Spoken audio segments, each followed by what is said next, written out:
And if he wins his next fights and I win my next fights, it could certainly happen in the future. It's the biggest fight you could have in this world, Jake Paul. I think it would be. Yeah. I think that would be quite a lot. You guys faced off a couple of years ago. Was that just for promo? Yeah, we faced off and then I got thrown in jail. So we had a slight delay, but that would be the biggest fight. Andrew, are you going to fight Jake Paul? Listen, I would smash him up. Okay, let's talk two things about Jake Paul, firstly, okay. Right? So I challenged Jake Paul. I made a Jake Paul challenge video. It's on YouTube somewhere. It went really big on Twitter because I challenged him because he is a very fortunate young man.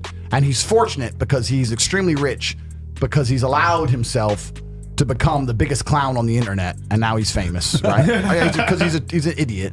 Andrew Tate didn't hesitate for a second. The moment Gervonta versus Jake fell apart, Tate stepped right back into the conversation like someone hit resume on an unfinished rivalry. Jake's a little bit shorter than me, but we're around the same height. That would certainly be a good one. Everyone talks about Jake like he's a YouTuber. He's not a YouTuber, he's a boxer. He trains full time, he has his own gym in his own house, he has plenty of money, best nutritionist. Jake's a boxer, he's a serious competitor, a serious contender. And that would make me a lot more money than Darren. So maybe that's why Darren's so desperate to try and get the fight with me first, I don't know. He said it himself. This would be the biggest fight Jake Paul could make right now. And he's not clowning Jake either. Tate is openly acknowledging that Jake isn't just a YouTuber playing boxer. He's a full-time, well-funded, seriously trained professional with a real competitive edge. The Paul brothers, Logan Paul and Jake Paul versus Andrew Tate and Tristan Tate. You know, Logan's actually, Jake's actually a friend of mine. I've got to know him very, very well. I'm not afraid of the Paul brothers at all. And, you know, if it came down to Andrew Tate and Tristan Tate versus Jake Paul and Logan Paul, the Tates win every single time, in every single way. I think right now we're certainly more famous, we're richer, we're taller, more handsome, etc. The two already faced off once before everything in Tate's life took a detour, and now the timing lines up in a way that almost feels like destiny trying to run it back. Tate even pointed out that this fight would be bigger and more lucrative than anything else on the table, which is exactly why names like Darren Till are suddenly scrambling to get in line.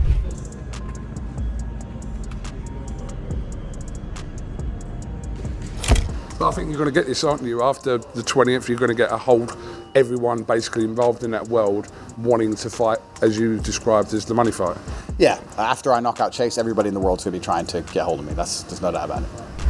But the buzz is clear. After the Gervonta situation collapsed, the loudest, most attention-grabbing option in the room is Andrew Tate versus Jake Paul, and the internet knows it. And speaking of Jake Paul energy spiraling into pure theater, let's talk about this Tank Davis situation. Because wow, the plot twist hit like a left hook no one blocked. Tank basically came out like, look, bro, I don't care about hype or Netflix edits. If we fight for real.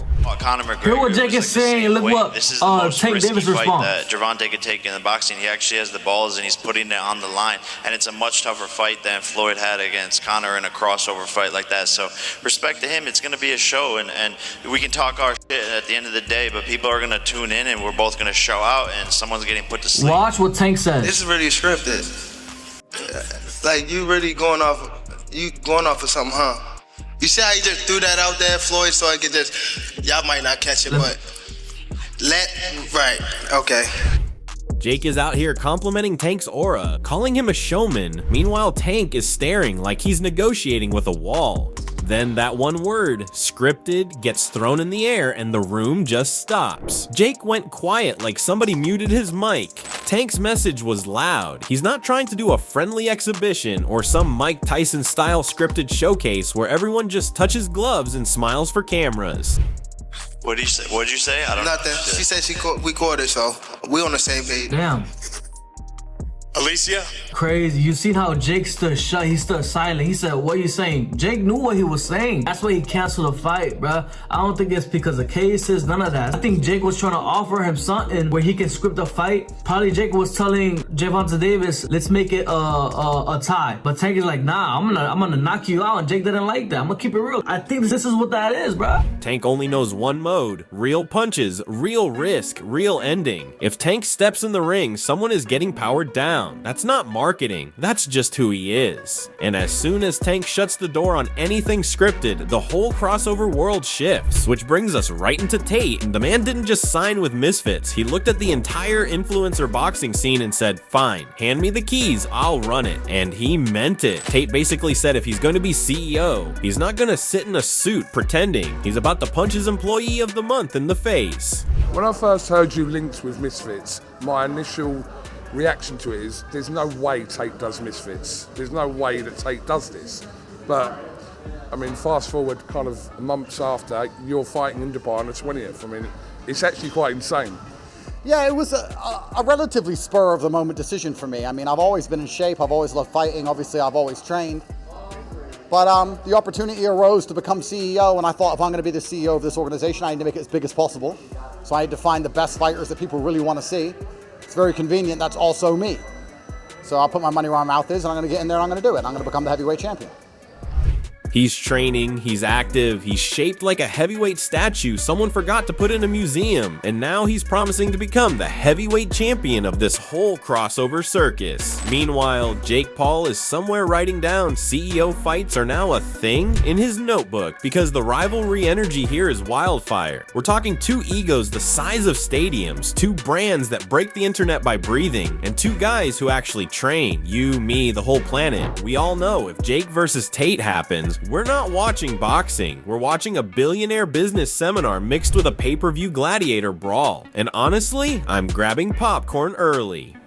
It was a little bit tongue-in-cheek or not that you've replaced KSI as the CEO of Misfits. Can you give me some sort of context around how this has happened? Yeah, KSI and I had our back and forths a few times. You know, sometimes we got along, sometimes he said some stupid stuff that annoyed me.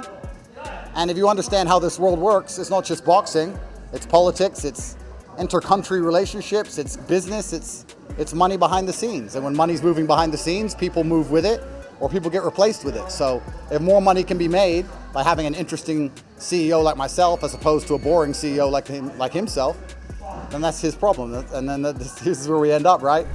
And since we're talking about big personalities steering this circus, Tate stepping in as CEO had the whole scene feeling like a board meeting with mouth guards. But now we pivot right into Oscar De La Hoya stepping up with the calm uncle energy, trying to make sense of the Tank Jake chaos. Oscar's basically saying, look man, Tank's dealing with things outside the ring, and that stuff hits different. Fighting isn't just gloves and highlight reels, it's mental, it's emotional, it's your whole identity spinning at once. And I love how Oscar breaks it down. He's not clowning anyone, he's respecting Tank's legacy talk.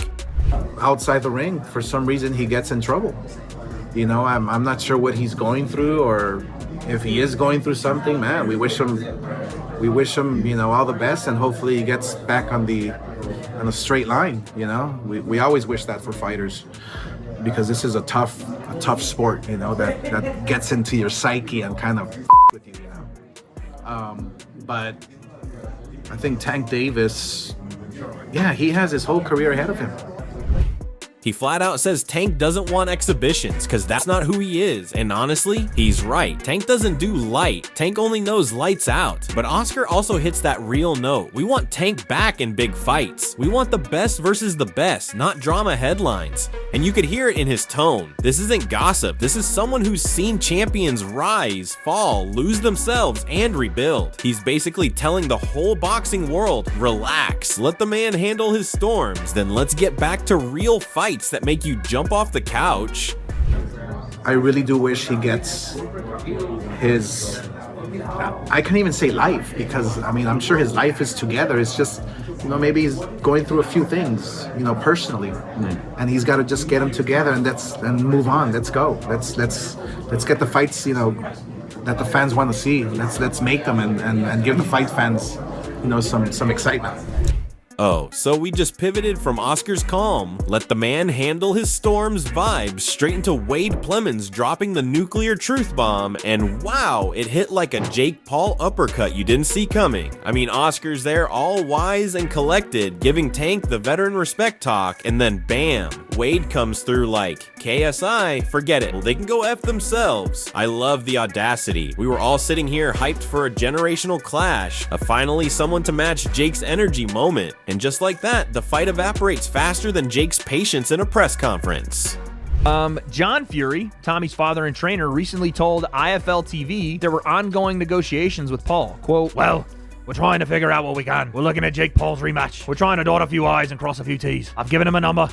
Let's see if they can meet it. If they don't meet the number, golf." So there was John Fury, the head of the Fury fighting clan, speaking on their rematch, potentially. I've given him the number. I want to know what the number is, because apparently they offered him like $8 million or something for the first Netflix opportunity, and they turned it down, so I don't know.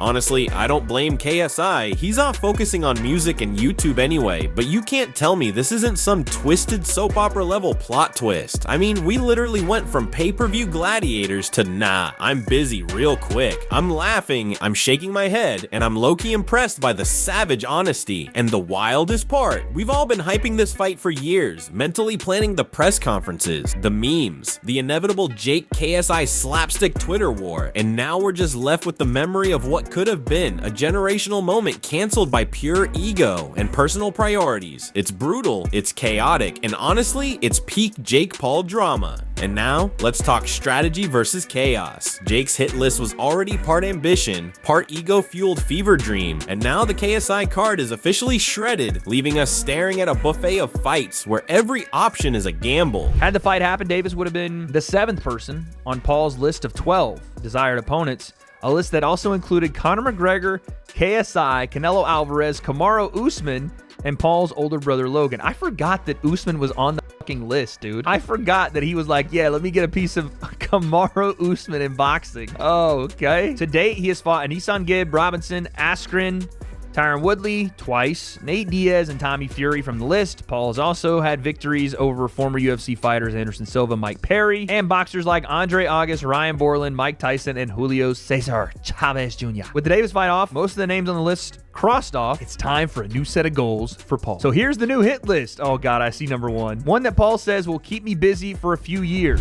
We're talking Crawford, Canelo, Ryan Garcia, Tommy Fury, like a high-stakes buffet where some dishes could knock your head off, some might give you a paper cut, and a few might just make you question reality. And you and I both know Jake isn't just playing around. He's building a highlight reel of hype, money, and chaos, monetizing every what-if scenario like a master manipulator of attention. So yeah, the KSI fight is dead, but the stage is still smoking, and the audience? We're all front row, popcorn in hand, waiting for the next insane announcement. Every name he crosses off his hit list isn't just a fight, it's a story, a headline, a viral moment, and we're here for every second of it. This isn't just boxing, it's a mix of Hollywood, YouTube, and pure unpredictability, and honestly, I wouldn't have it any other way.